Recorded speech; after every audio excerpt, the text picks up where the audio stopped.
പ്രണയസാഫല്യം. രചന ആസിയ പൊന്നൂസ്. അവതരണം സാലിം കരുളായി. ഇതേസമയം സ്ത്രീയെ ഓർത്ത് ദേഷ്യത്തിലായി നിന്നതാ. വരുമ്പോൾ അവനെ നിർത്തിപ്പോരിക്കണമെന്ന് അവൾ മനസ്സിൽ കണക്ക് കൂടുകയായിരുന്നു. എന്തോ കഴിഞ്ഞ രാത്രി അവൾക്ക് ഒരുപോലെ കണ്ണടക്കാൻ സാധിച്ചില്ല. എന്നും കൂടെ ഉണ്ടായിരുന്ന പ്രിയപ്പെട്ടവൻ്റെ അസാന്നിധ്യമാവാം അതിന് കാരണം. സ്ത്രീയില്ലാതെ ആദ്യമായാണ് ഒരു രാത്രി കഴിഞ്ഞു പോയത്. അല്ല, തള്ളി നീക്കിയതെന്ന് പറയുന്നതാവും കൂടുതൽ ശരി. അതിൻ്റെ എല്ലാ ദേഷ്യവും നിലക്കുണ്ടായിരുന്നു. രാവിലെ ഒത്തിരി വൈകിട്ട് ബെഡിൽ മലന്ന് കിടക്കുമ്പോൾ സ്ത്രീക്ക് എന്ത് പറ്റിയെന്ന് ചിന്തയായിരുന്നു അവൾക്ക്. രാത്രി മുഴുവൻ നിർത്താതെ ട്രൈ ചെയ്യുകയായിരുന്നു അവൻ്റെ ഫോണിലേക്ക്. സ്വിച്ച് ഓഫ് ആണെന്ന് അറിഞ്ഞിട്ടും അത് തുറന്നുകൊണ്ടേയിരുന്നു. ഒന്നുകൂടി വിളിച്ചു നോക്കാമെന്ന് കരുതി അവൾ ഫോണെടുത്ത് ഡയൽ ചെയ്തു. സ്വിച്ച് ഓഫ് എന്ന് കിടന്നും അവൾ ദേഷ്യത്തോടെ ഫോൺ ബെഡിലെറിഞ്ഞു. ഒട്ടും സമയം പാഴാക്കാതെ ബാത്റൂമിലേക്ക് പാഞ്ഞു കയറി. നീരജ കിച്ചണിലായിരുന്നു. ആർക്കു വേണ്ടി എന്തൊക്കെയോ ചെയ്യുന്നല്ലാതെ നീരജയുടെ മനസ്സ് മറ്റെങ്ങുമായിരുന്നു. മീന പറഞ്ഞൊന്നും പൂർണ്ണമായി നീരജ തള്ളിക്കളഞ്ഞിരുന്നില്ല. എന്നാൽ അവിടെയും നരേന്ദ്രനെ സംശയിക്കാൻ നീരജ ഒരുക്കമായിരുന്നില്ല. സ്വർണം മാറ്റി മുക്കുപണ്ടം വെച്ചതും മീരയെ കുടുക്കിയതും വിഷനായിക്കൂടെ എന്നവർ ചിന്തിച്ചു. മീരയെ തങ്ങളിൽ നിന്ന് അകറ്റി പക്ഷം ചേർക്കാൻ മഹിക്ക് വേണ്ടി വിഷൻ കളിച്ച കളിയായിരിക്കുമോ എന്ന് നീരജ സംശയിച്ചു. മഹിക്ക് കുഞ്ഞുങ്ങളില്ലല്ലോ. അപ്പോഴാണ് മീര കണ്ണിൽ വന്ന് പെടുന്നത്. ഇനി ഒരിക്കലും ഒരു അച്ഛനാവാൻ കഴിയില്ലെന്നുള്ള ബോധോദയത്തിൽ നിന്നുണ്ടായ സ്നേഹമാണിതെന്ന് നീരജ വിശ്വസിച്ചു. സ്വന്തം ചോരയിൽ ഒരു അനന്തരാവകാശി വേണമെന്ന് ഇപ്പോഴാവും ചിന്തിച്ചിട്ടുണ്ടാവുക. അതാവും ഇത്രയും കാലമില്ലാത്ത വാത്സല്യവും സ്നേഹവും ഇപ്പൊ തോന്നിയത്. മീരന്റെ മനസ്സിൽ വിഷം കുത്തിവെച്ച് തന്നിൽ നിന്നും അകറ്റാനുള്ള ആ നീജന്റെ കുടിലതിയാണെന്ന് അവർ അടിയുറച്ച് വിശ്വസിച്ചു. ആ ചതിയിൽ മീര വീണ് പോയതോർത്ത് അവർക്കൊരു സമാധാനവും ഇല്ല. മീരയിൽ അയാൾ അധികാരം സ്ഥാപിക്കുന്നത് ഓർക്കാൻ പോലും നീരജയ്ക്ക് കഴിയുന്നുണ്ടായിരുന്നില്ല. അങ്ങനെ ഓരോന്ന് ചിന്തിച്ചിരിക്കുമ്പോഴാണ് നരേന്ദ്രൻ അവിടേക്ക് വന്നത്. കാര്യമായി ചിന്തിച്ചുകൊണ്ട് ദോഷം മറിച്ചിരുന്ന നീരജയെ നോക്കി നരേന്ദ്രൻ അവർക്ക് അടുത്തേക്ക് നടന്നു. നീരു. നരേന്ദ്രൻ അവരുടെ തോളിൽ കൈവച്ചു. തൻ്റെ സങ്കടമൊന്നും മാറിയില്ലടോ ഇതുവരെ? അയാൾ ചോദിച്ചു. നീരജ ഒന്നും മിണ്ടിയില്ല. എൻ്റെ മോൾ അയാളുടെ കൂടെ വിടുന്നതിൽ എനിക്ക് ഒട്ടും ഇഷ്ടമല്ല നരേട്ട.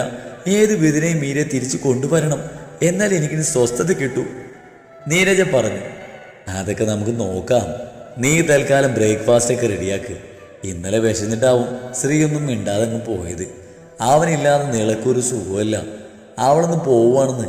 അപ്പോൾ അവൾക്ക് ഇഷ്ടപ്പെടുന്നതൊക്കെ ഇന്ന് ഒരുക്കി വെക്ക്. ഇനി എന്നാ അവൾ വരിക എന്ന് പറയാൻ പറ്റില്ലല്ലോ, നരേന്ദ്രൻ ഉത്സാഹത്തോടെ പറഞ്ഞു. നീരജ തലകുലുക്കി. അപ്പോഴും നീരജയുടെ മുഖം തെളിഞ്ഞിട്ടില്ല. എങ്കിൽ പിന്നെയൊന്നും ചോദിക്കാൻ നരേന്ദ്രൻ നിന്നില്ല. അപ്പോഴേക്കും കോളിംബെല്ല് മുഴങ്ങിയ ശബ്ദം കേട്ടു.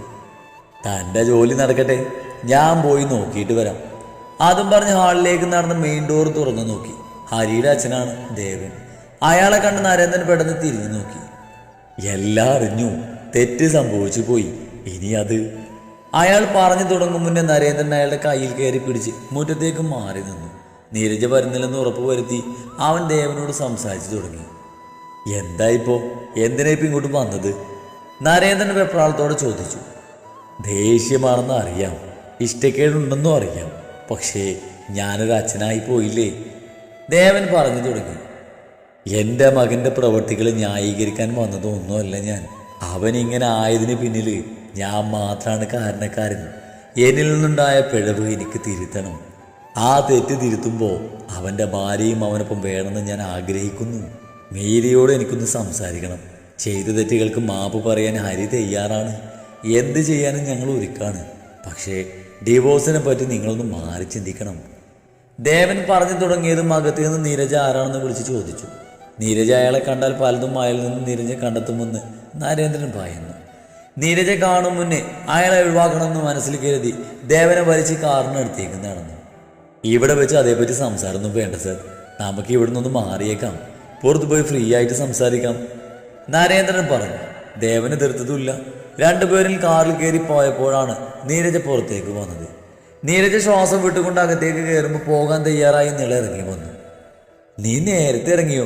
ഒന്നും കഴിക്കുന്നില്ലേ? അവളെ കണ്ടപാടെ ചോദിച്ചു. എനിക്ക് വേണ്ട. അമ്മ ഇവിടെ മൂത്ത മോളെയോട്ട് സങ്കടപ്പെട്ടിരുന്നു. രണ്ടാമതൊരു മകളും അവൾക്കൊരു ഭർത്താവുണ്ടെന്ന് ഇടയ്ക്കൊന്ന് ഓർക്കണേ. അതും പറഞ്ഞുകൊണ്ട് അവൾ വാശിയോടെ പുറത്തേക്ക് പോയി. ഒരു ടാക്സി വിളിച്ച് സ്ത്രീയുടെ വീട്ടുമുറ്റത്ത് ചെന്നിറങ്ങി. മുൻവശത്തെ ഡോറ് തുറന്ന് കിടപ്പുണ്ട്. അത് കണ്ടതും അവൾ അകത്തേക്ക് കയറി ചെന്നു. അവിടെ സന്തോഷത്തോടെ കളിച്ചും ചിരിച്ചും അമ്മക്കൊപ്പം ഫ്ലോർ തുടങ്ങുന്ന സ്ത്രീയെ കണ്ട് അവളുടെ കണ്ണുകൾ കുറുക്കി. ഇടയ്ക്ക് അവനെ സഹായിക്കാൻ വന്ന അമ്മയെ അവൻ സെറ്റിയിലിരുത്തി ഒറ്റയ്ക്ക് ക്ലീൻ ചെയ്യുന്നുണ്ട്. നിനക്ക് ദേഷ്യം തോന്നി. തന്നെ സങ്കടപ്പെടുത്തി ഇവിടെ അമ്മക്കൊപ്പം സന്തോഷിക്കുവാണ്. ശ്രീ! അവൾ ഒച്ചയെടുത്തു. ശ്രീയും അമ്മയും ആ ഒച്ച കേട്ട് ഞെട്ടിപ്പോയി. അവളാണെന്ന് കണ്ടതും രണ്ടുപേരുടെയും മുഖം വരുന്നു. ലക്ഷ്മിയമ്മ മകനെ നോക്കി. അവരെ അത്ഭുതപ്പെടുത്തിക്കൊണ്ട് ശ്രീ നിളയെ നോക്കി ചിരിച്ചു. അവൻ്റെ മുഖത്ത് നിറഞ്ഞു നിന്ന ആ പക ലക്ഷ്മിയമ്മ കൃത്യമായി കണ്ടു. എന്നാൽ അതൊന്നും കാണാനോ തിരിച്ചറിയാനോ നിലക്ക് പറ്റിയില്ല. അവൾ അത്ര ദേഷ്യത്തിലാണ് വന്നത്. അവൻ്റെ ചിരി കണ്ടപ്പോൾ നിലക്ക് ദേഷ്യം കൂടുകയാണ് ചെയ്തത്. അവൾ ബാഗ് സോഫയിലേക്ക് വലിച്ചെറിഞ്ഞുകൊണ്ട് ശ്രീക്ക് നേരെ പാഞ്ഞു. നേരെ ചെന്ന് അവൻ്റെ ഷർട്ടിൽ കുത്തിപ്പിടിച്ചു. എന്താ ശ്രീ, നിങ്ങളുടെ ഫോൺ എവിടെയാ? ഇന്നലെ തൊടുതാ ഈ നിമിഷം വരെ എത്ര വട്ടം വിളിച്ചെന്ന് അറിയോ? എപ്പോൾ വിളിച്ചാലും switch off switch off switch off. അവൾ അവൻ്റെ ഷർട്ടിൽ പിടിച്ച് കുലുക്കി. ഫോൺ ചാർജില്ലാതെ ആയിപ്പോയി. ചുണ്ടിൽ തെളിഞ്ഞ പൂച്ചച്ചിരി മറച്ചു പിടിച്ചുകൊണ്ട് അവൻ പറഞ്ഞു.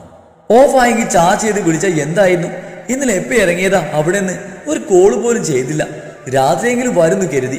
ഞാനില്ലാതെ നിൽക്കാനൊക്കെ സ്ത്രീക്ക് പറ്റുമല്ലേ? അപ്പോ അവൾ പരാതിക്കെട്ട് അഴിച്ചതും അവൻ്റെ ചുണ്ടിൽ പൂച്ച നിറഞ്ഞു. ലക്ഷ്മി ഈ നാടകം കാണാൻ താല്പര്യമില്ലാതെ മുഖം തിരിച്ച് മാസിക എടുത്ത് വായിക്കാൻ തുടങ്ങി. ഞാനില്ലാതെ ഒരു നേരം ഇങ്ങോട്ട് വന്നപ്പോ മോനെ ബ്രെയിൻ വാഷ് ചെയ്ത് കൂടെ നിർത്തിയോ? അവരെ മൈൻഡ് ചെയ്യാതെ മാസിക വായിക്കുന്ന ലക്ഷ്മി അമ്മയെ കണ്ടപ്പോ നിലക്ക് ദേഷ്യം തോന്നി. ഇവൻ എൻ്റെ കൂടെ നിൽക്കണമെന്ന് എനിക്ക് തോന്നിയ ഇവൻ നിൽക്കും. അതിലൊരു ബ്രെയിൻ വാഷിന്റെ ആവശ്യമൊന്നുമില്ല. സുഖമില്ലാത്ത അമ്മക്ക് മകൻ കൂട്ടിരിക്കുന്നത് ലോകത്ത് അത്ര പുതുമയുള്ള കാര്യമൊന്നുമല്ല.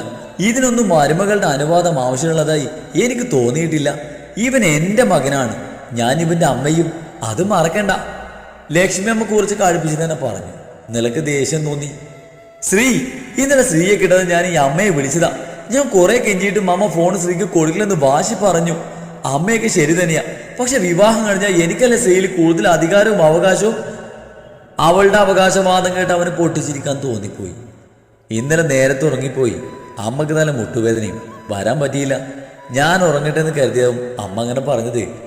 ഉള്ളിലെ ദേഷ്യം മുഖത്തും വാക്കുകളിലും വരാതിരിക്കാൻ അവൻ പരമാവധി ശ്രദ്ധിച്ചു. അവൾ ലക്ഷ്മി അമ്മയെ ദേഷ്യത്തോടെ നോക്കി. 10 മണിക്കാണ് റെക്കോർഡിങ്. താനിവിടെ നിന്ന് ക്ലീൻ ചെയ്തിട്ടേക്ക്. ഞാൻ പോയി റെഡിയാവട്ടെ. കയ്യിലിരുന്ന മോപ്പും ബക്കറ്റും നിലക്ക് കൈമാറി ശ്രീ ധൃതിയിൽ അവിടുന്ന് പോയി. അവൾ നെറ്റിച്ചുളിച്ച് മേപ്പും ബക്കറ്റും മാറി മാറി നോക്കി. ശേഷം അതുമായി ലക്ഷ്മി അമ്മക്ക് അടുത്തേക്ക് ചെന്നു. ലക്ഷ്മി അമ്മ അവിടുന്ന് എഴുന്നേറ്റ് മെല്ലെ നടന്നു. അവൾക്ക് എല്ലാം കൂടി ദേഷ്യം തോന്നി. അവൾ ദേഷ്യത്തിൽ ബക്കറ്റൊക്കെ വലിച്ചെറിഞ്ഞ് പെറുപെറുത്തു കൊണ്ട് പോവാൻ തുടങ്ങിയവൾ എന്തോർത്ത് അവിടെ തന്നെ നിന്നു. ശ്രീക്ക് അമ്മയോടൊരു അടുപ്പവും തന്നോട് അതുമൂലം ഒരു അടുപ്പക്കുറവും ഉള്ളതായി അവൾക്ക് ഫീൽ ചെയ്തു. ഒപ്പം അച്ഛൻ്റെ ഉപദേശവും കേട്ട് ചെറിയൊരു ടെൻഷൻ മനസ്സിനെ ബാധിച്ചു. വെറുതെ സ്ത്രീക്ക് ഒരു ഇഷ്ടക്കേടുണ്ടാക്കണമെന്ന് ഓർത്ത് മോപ്പ് കയ്യിലെടുത്തു. ബക്കറ്റ് വലിച്ചെറിഞ്ഞപ്പോൾ ലേസർ കലത്തിയ വെള്ളം അവിടെ മുഴുവനായിട്ടുണ്ടായിരുന്നു. അത് നോക്കിയവൾ നടുവിന് കൈ കൊടുത്തു പോയി. ശേഷം വിട്ടുന്ന ജീൻസ് മടക്കി വെച്ച് മോപ്പുമായി യുദ്ധം തുടങ്ങി. ഒരുപാട് വെള്ളം ഉണ്ടായിരുന്നത് കൊണ്ട് നല്ല ബുദ്ധിമുട്ട് തോന്നി അവൾക്ക്. അവൾ തുടക്കലും പിഴിയിലുമായി വെള്ളം മുഴുവൻ അപ്രത്യക്ഷമാക്കി. ശേഷം അവിടെ മുഴുവൻ തുടച്ച് വൃത്തിയാക്കി. ലക്ഷ്മി അമ്മയോട് അവൾക്ക് ദേഷ്യം തോന്നി. ഇന്നലെ വരെ ഇതൊക്കെ അവരുടെ ജോലിയായിരുന്നു. കുറെ നാളുകൾക്കിപ്പുറം ശരീരം അനങ്ങിയതിൻ്റെ ചൊരുക്ക് അവൾക്ക് ആവളുണ്ടായിരുന്നു. ആ ദേഷ്യം മുഴുവൻ മോപ്പിനോട് തീർക്കുന്നുണ്ട് അവൾ. റെഡിയായി വന്ന സ്ത്രീ മുകളിൽ നിന്നും ഇതൊക്കെ വീക്ഷിക്കുന്നുണ്ട്. അവൻ്റെ ചുണ്ടിൽ ക്രൂരമായൊരു ചിരി തെളിഞ്ഞു. ഇത്രയും കാലം തൻ്റെ അമ്മയെ ഒരു ജോലിക്കാരിയാക്കിയതല്ലേ, അതിനുള്ളത് തന്നിട്ടാവാൻ വിചാരണയും പടിയടച്ച് പിണ്ടമ്പക്കലും. അവൻ ചുണ്ടുകൂട്ടി ഓർത്തുകൊണ്ട് സ്റ്റെയർ ഇറങ്ങി വന്നു. അവനെ കണ്ട് അവൾ ക്ഷീണം ഭാവിച്ച് പാവത്തെ പോലെ അവനെ നോക്കി. അവനത് കാണാത്ത ഭാവത്തിൽ പുറത്തേക്ക് നടന്നു. ശ്രീ, പോകാനായോ? ഒരു 5 മിനിറ്റ്, ഞാൻ ഇപ്പോൾ വരാം. മോപ്പ് താഴെ ഇട്ടുകൊണ്ട് അവൾ പറഞ്ഞു. വേണ്ട, അവൻ എടുത്തടിച്ച പോലെ പറഞ്ഞു. ഞെളുനെട്ടിലൂടെ അവനെ നോക്കി. ഇപ്പം തന്നെ ലേറ്റായി. നീ ഇനി റെഡിയായി എപ്പോൾ വരാനാ? എന്തായാലും തൻ്റെ ക്ലീനിങ് നടക്കട്ടെ. അവൻ അതും പറഞ്ഞ് ലക്ഷ്മിയമ്മയുടെ മുറിയിലേക്ക് നോക്കി. അമ്മേ, എനിക്ക് ലേറ്റാവുന്നു, അവൻ ഉറക്കം വിളിച്ച് പറഞ്ഞു. നീളമ്മയുടെ റൂമിലേക്ക് നോക്കി. സാരി കൊടുത്ത് ഒരുങ്ങിയിറങ്ങിയ ലക്ഷ്മിയമ്മയെ കണ്ട് അവളുടെ നെറ്റി ചൂടിഞ്ഞു. അമ്മ എങ്ങോട്ടാ? അവൾ ചോദിച്ചു. കുറച്ച് നാളായില്ലേ അമ്മ പുറത്തേക്ക് ഇറങ്ങിയിട്ട്. അപ്പം അമ്മയും കൊണ്ട് പുറത്തേക്കൊന്ന് പോകാമെന്ന് കരുതി.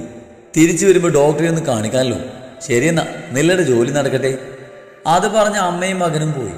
നിലക്ക് ദേഷ്യം തോന്നി. ആദ്യമായാണ് വിവാഹത്തിന് ശേഷം താനില്ലാതെ ശ്രീ റെക്കോർഡിങ്ങിന് പോകുന്നത്. ശ്രീക്കൊപ്പം മുന്നിലേക്ക് കയറിയിരിക്കുന്ന ലക്ഷ്മിയമ്മയെ കാണുമ്പോൾ ആ ദേഷ്യം മൂർധനാവസ്ഥയിലായി. എങ്കിലും ഒന്നും മിണ്ടിയില്ല അവള്.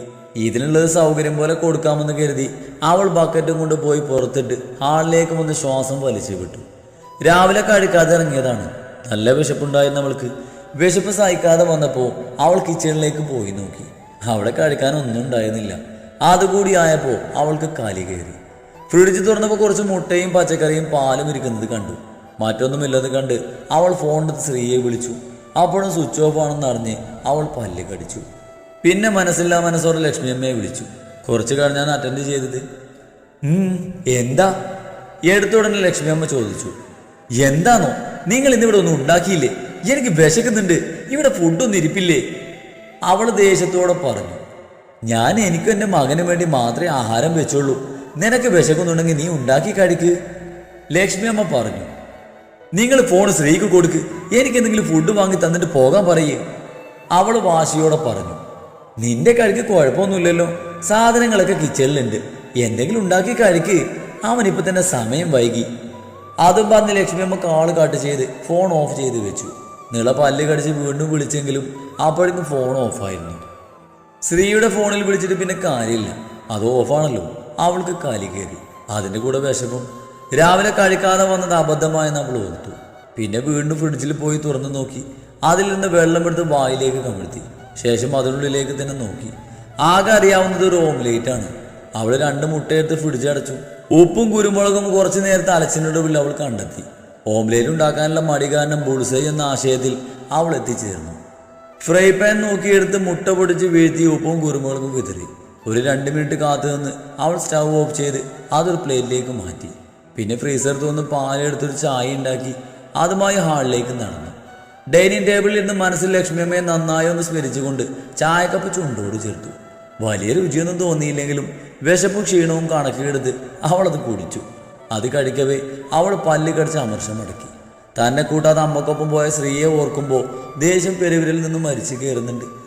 അതിൻ്റെ കൂടെ ഭക്ഷണം വെച്ചിരിക്കാത്തതിൻ്റെ ചൊറുക്കും. മറ്റൊന്നും ചെയ്യാനില്ലാത്തത് കൊണ്ട് ദേഷ്യമെല്ലാം കടിച്ചമർത്തി അവൾ കഴിപ്പ് തുറന്നു. ദേവൻ സർ, നിങ്ങൾ പറഞ്ഞതൊക്കെ എനിക്ക് മനസ്സിലാവുന്നുണ്ട്. കാര്യം അവൻ ചെയ്തത് തെറ്റാണ്. എന്നാൽ ഒരു അച്ഛൻ ചെയ്യാൻ പാടില്ലാത്തതാ ഞാൻ മീരയോട് ചെയ്തത്. നരേന്ദ്രൻ ഒന്ന് നിർത്തി. വീട്ടിൽ വന്ന ദേവനെ നീരജ കാണാതെ ആളൊഴിഞ്ഞൊരിടത്തേക്കാണ് നരേന്ദ്രൻ കൂട്ടിക്കൊണ്ടു വന്നത്. കാറിലിരുന്നു കൊണ്ട് ദേവൻ പറയുന്നതൊക്കെ സമാധാനത്തിൽ കേൾക്കുകയായിരുന്നു നരേന്ദ്രൻ. മറ്റൊന്നും കൊണ്ടല്ല സർ, ഹരിയുടെ പ്രപ്പോസൽ വന്നപ്പോൾ അവനെ നേരിൽ കണ്ട് സംസാരിച്ചപ്പോൾ അവൻ്റെ ഉള്ളിൽ നല്ലൊരു മനുഷ്യനുണ്ടെന്ന് എനിക്ക് തോന്നി. മീരമ്മോൾക്കൊപ്പം ഒരു ജീവിതം തുടങ്ങുമ്പോൾ അവൻ്റെ ചിന്തകൾ തെറ്റാണെന്ന് അവൻ മനസ്സിലാക്കുമെന്ന് കരുതി. സ്ത്രീക്ക് വേണ്ടി മീര വാശി പിടിച്ചപ്പോൾ നിലയുടെ ജീവിതം തകരുമെന്നായപ്പോഴാണ് വിവാഹത്തിന് ഞാനും സമ്മതിച്ചത്. അല്ലാതെ എൻ്റെ മോളെ വിൽക്കാൻ ഞാൻ ഒരിക്കലും കൂട്ടുനിന്നതല്ല സർ. പക്ഷേ എൻ്റെ കണക്ക് കൂടുതലുകളൊക്കെ തെറ്റി. എന്നിരുന്നാലും ഉപേക്ഷിക്കാനാവില്ലല്ലോ. മീരയുടെ കഴുത്തിൽ അവൻ്റെ താലി വീണില്ലേ? അയാളൊന്ന് നിർത്തി. താനെന്താ പറഞ്ഞു വരുന്നേ? ദേവൻ ചോദിച്ചു. ഹരിയോട് ക്ഷമിക്കാൻ ഞങ്ങൾ തയ്യാറാണ്. പക്ഷെ പണത്തിൻ്റെ കാര്യവും കോൺട്രാക്റ്റിൻ്റെ കാര്യവും നീരജ അറിഞ്ഞിട്ടില്ല. ഹരിയുടെ സ്വഭാവം മനസ്സിലാക്കിയ നീരജ പിന്നെ ഒരിക്കലും നിങ്ങളുടെ മകനെ മീരയ്ക്ക് കൊടുക്കില്ല. അതുകൊണ്ട് സാറായിട്ട് അതൊന്നും പറയണ്ട. ഇപ്പം ഹരിക്ക് നീരജയുടെ സഹതാപമൊക്കെ കിട്ടുന്നുണ്ട്. അത് നമ്മളായിട്ട് ഇല്ലാതാക്കേണ്ട, നരേന്ദ്രൻ പറഞ്ഞു വരുന്നത് പ്രശ്നങ്ങൾ നീരജയെ അറിയിക്കാതെ നോക്കണം. ഹരിക്കൊരു സെക്കൻഡ് ചാൻസ് കൊടുക്കാൻ എനിക്കും ആഗ്രഹമുണ്ട്. നമുക്കെല്ലാം ശരിയാക്കാം, വിഷമിക്കേണ്ട സർ, നരേന്ദ്രൻ പറഞ്ഞു. ഈ സാറ് വിളി വേണ്ട നരൻ, ദേവനെന്ന് വിളിച്ചാൽ മതി, അയാൾ പറഞ്ഞു.